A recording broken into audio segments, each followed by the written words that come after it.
My name is Amanda, and welcome to my channel where I talk about all things true crime related.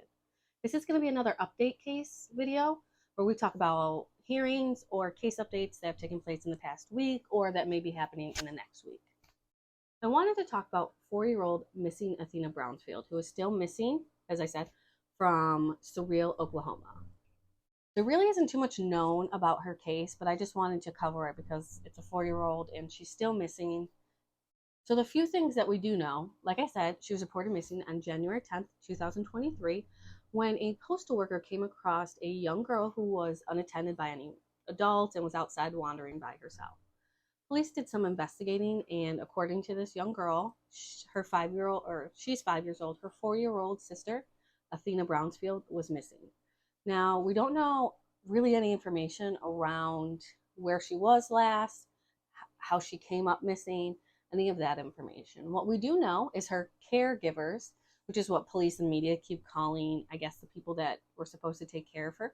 Doesn't look like there's too much reported on her parents. I haven't seen any statements from any parents, but her caregivers, both of them, Alyssa Adams and her husband, Alyssa Adams and her husband, Ivan Adams, were both arrested.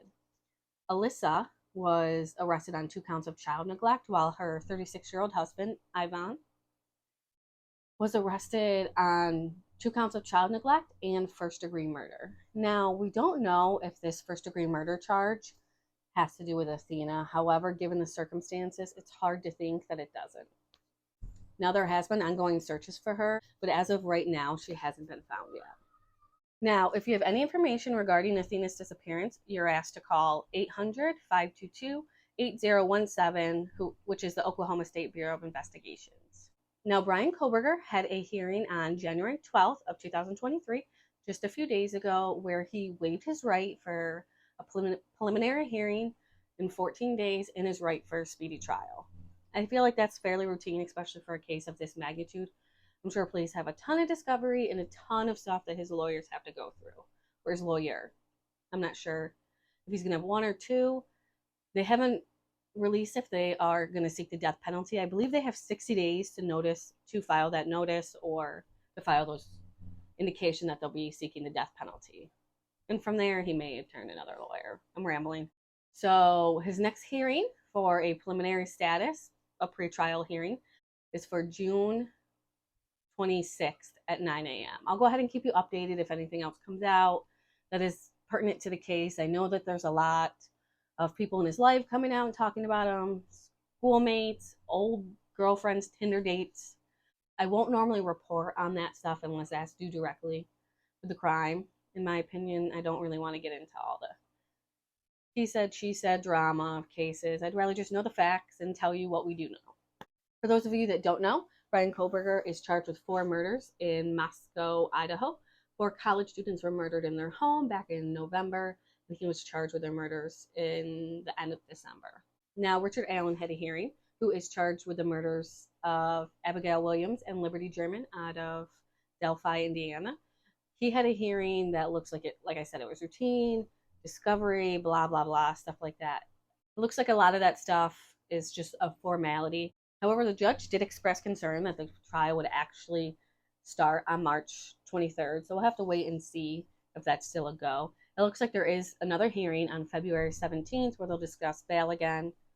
But at this trial, she did indicate, Judge Gall, indicated that she doesn't think there can be a fair trial if the jurors are picked from Carroll County. She said that she cannot imagine that it would be possible to find enough people for a jury that haven't been involved in the case somehow. Now, she said that it doesn't make sense necessarily to move it, so she decided that they will bus jurors in and they will be sequestered for the jury.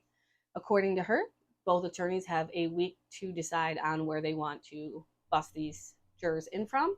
If there's a big update on that, I'll go ahead and let you know. But again, the next hearing is on February 17th to discuss bail and any other motions that may be filed between now and then. Now, Alexander Jackson. I keep wanting to say Andrew Jackson, so if I do say Andrew, I mean Alex Jackson. It looks like testimony in his trial began on Friday. He is charged with 3 counts of murder of his father, Jan, his mother, Melissa, and his sister, Sabrina. A brief summary of this case. is that it all started back on June 15th, 2021, when Alex Jackson made a 911 call saying an intruder broke into his home and shot him and his father. Now, once police arrived, they found 61-year-old Jan Jackson, deceased, 68-year-old Melissa Jackson, deceased as well, and 19-year-old Sabrina Jackson, who was also deceased. Alex described to the 911 operator that an intruder broke into his home, describing that the man was a black male wearing black clothing and green shoes. He said that he was woken up as he was sleeping on the sun porch, where he heard some gunshots, ran downstairs, saw a man over his father, basically, who was laying on the floor, struggled with this man, and ended up getting shot in the foot. The intruder fled, and he called 911. Now, there's a few things that are important in this trial because prosecution thinks that Alex was the one to murder his family rather than an intruder. It looks like when police arrived, there was no sign of forced entry. Looks like nothing was stolen from the house, and there was nothing really thrown about or moved about to show that some sort of struggle ensued. Autopsies were conducted on the victims. I'm just going to go ahead and refer to my notes for this part because I want to make sure I get it correct.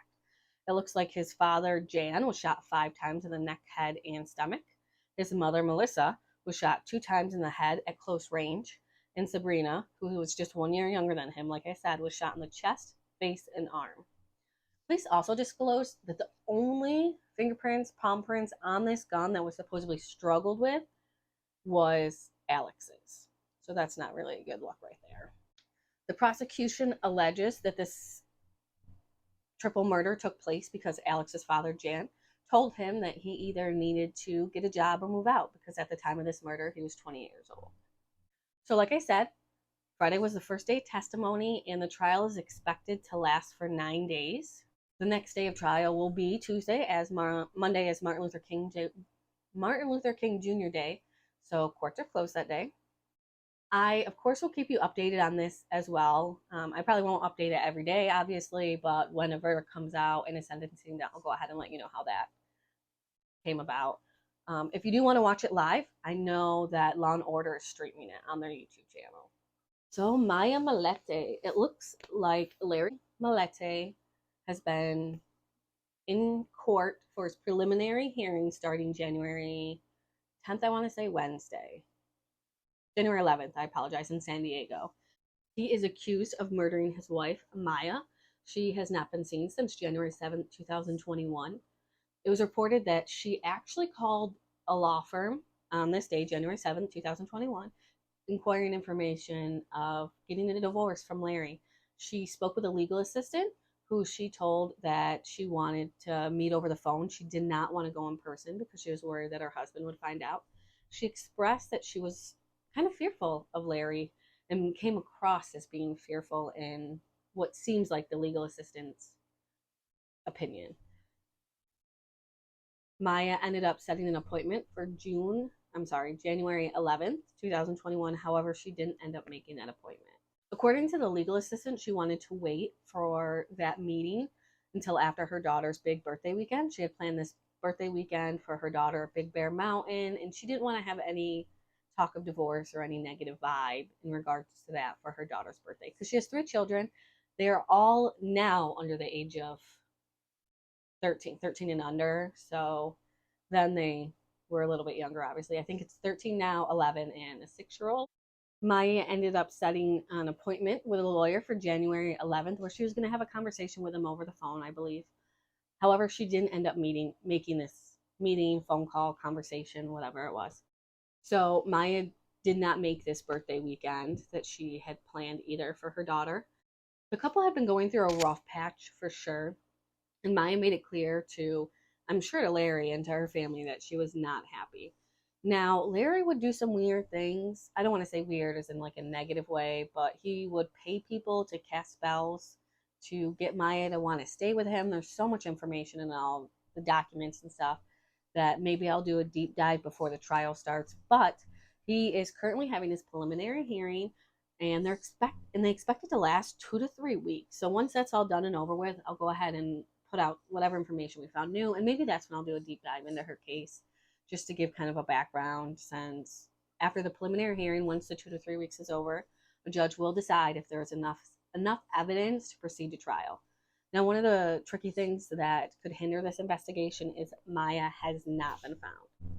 But I will go ahead, like I said, and keep you updated after the preliminary hearing wraps up and let you know how that ends. Billy Wagner. Now, Billy Wagner, also known as George Washington Wagner III, is set to go to I believe it's a pretrial hearing on January 18th, and I am looking forward to it. I have been following the Roden/Gilly massacre for years now, and it's one of the main reasons I wanted to start a YouTube channel. Was I still remember the day, it was April 22nd, 2021, when I got the Google alert that Jake Wagner pled guilty and was going to testify against his family. I lost it. I was so excited for the Roden/Gilly family, for the more fact that this was progressing. They were moving forward and finally getting some answers as to why this happened. Now, for those of you that are unaware of the Wagner family and the Roden/Gilly family, I will go ahead and try and break it down a little bit for you. There's a lot of people involved, so it can be a little tricky. So the Wagner family includes Billy Wagner, the dad, Angela Wagner, the mom, George Wagner the fourth, who is the oldest son, and then Edward Jake Wagner, who is the youngest son. There's only the two sons. I kind of made it seem like there might be more, but the oldest of the two and the youngest of the two. So Jake Wagner ended up having a daughter with a woman named, or a child, Hannah Roden. When he met Hannah, he was 17 and she was 13. So 2 years after they started dating, like I said, she was 13, he was 17. They had a child together, and they stayed together for a few years after this. However, I want to say around 17 or 18, Jake and Hannah ended up splitting up. And this caused some issues with Jake. It seemed like he was always trying to get back with Hannah, and Hannah was ready to move on. At one point, I guess the breaking point, would be when he put his hands around her neck. She decided that she was done with the relationship, which I cannot even imagine the strength that takes moving out from such an abusive and controlling family. This family is cuckoo for sure. So Jake and Hannah split up, and at some point there's some allegations of inappropriate behavior, and Jake did not like the way that Hannah was handling it for the most part. I'm kind of trying to summarize it because there's so much to this, because the Rodens and the Wagners go way back. There's pictures from George Wagner's wedding of all of them together. I'm getting ahead of myself just because this case blows my mind. Anyways, so the three members of the Wagner family, one day on April 21st to 22nd, 2016, Jake, Billy, and George, allegedly Billy, because he still hasn't been on trial yet for this, but all went and murdered 8 members of this family in 4 different locations. Murdered that night was Chris Roden Sr. and his cousin who stayed with him, Gary Roden. Chris Roden Sr. was actually Hannah's father. So Hannah's father was murdered that night, and her father's cousin. Then the 3 men went to murder Frankie Roden, which is Hannah's brother, and Frankie's significant other, his fiance, Hannah Hazel Gilly. Next, he went to Hannah's home where she stayed with her mother and her brother, Chris Roden Jr., and murdered all 3 of them. So that's Dana Roden, because Dana and Chris were no longer together. Lots of information. Dana Roden, Hannah Roden, and Chris Jr. were all murdered at that scene. And they went to a 4th location and murdered Chris Roden Sr.'s brother, Kenneth. I'm going to go ahead and try and put up some sort of diagram so it's a little bit easier to understand, because like I said, there's a lot of names. But basically, these 3 men went and murdered this 8 family over what originally was thought to be custody, but after the most recent trial, it sounds like it's more of a paranoia of something happening to Jake's daughter. It's just a bunch of control. The family just needed control. Anyways, so all 4, Angela, Billy, Jake, and George, were arrested in 2018. And like I said, Jake took a plea in April of 2021 where he pled guilty. They took the death penalty off the table, and he was sentenced to life in prison for all 8 murders.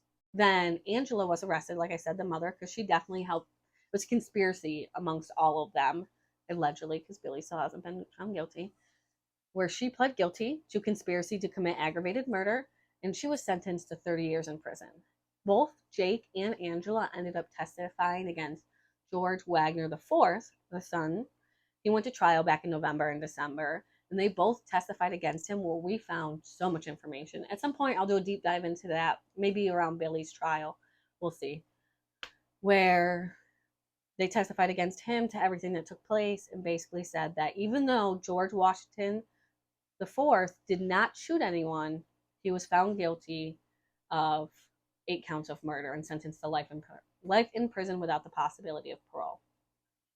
So next, all that's left is Billy Wagner, which is George Wagner III. I know it can be a little confusing with that, so that's why they call him Billy, or that's what he went by. So his pretrial hearing is on January 18th. I'm here for it. Can't wait to hear more information. Hopefully, I'm assuming they'll proceed, since 2 people already pled guilty and 1 person was found guilty. There's enough evidence to at least go to trial. But I think he will also be found guilty, just like George, and the other 2 obviously pled guilty. So I feel all 4 members of the Wagner family will hopefully be in prison for life, or Angela 30 years, whatever. All right, and that's all the updates I have for right now. Like I said, go ahead and like this video and subscribe so you can be notified when I release more videos, either update videos or more in-depth videos. I do enjoy the update videos because it's a little bit of everything. And sometimes I like to deep dive. Sometimes I just like to give a recap.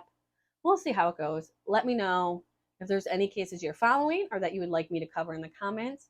And take care of yourself out there. The world can be an ugly place.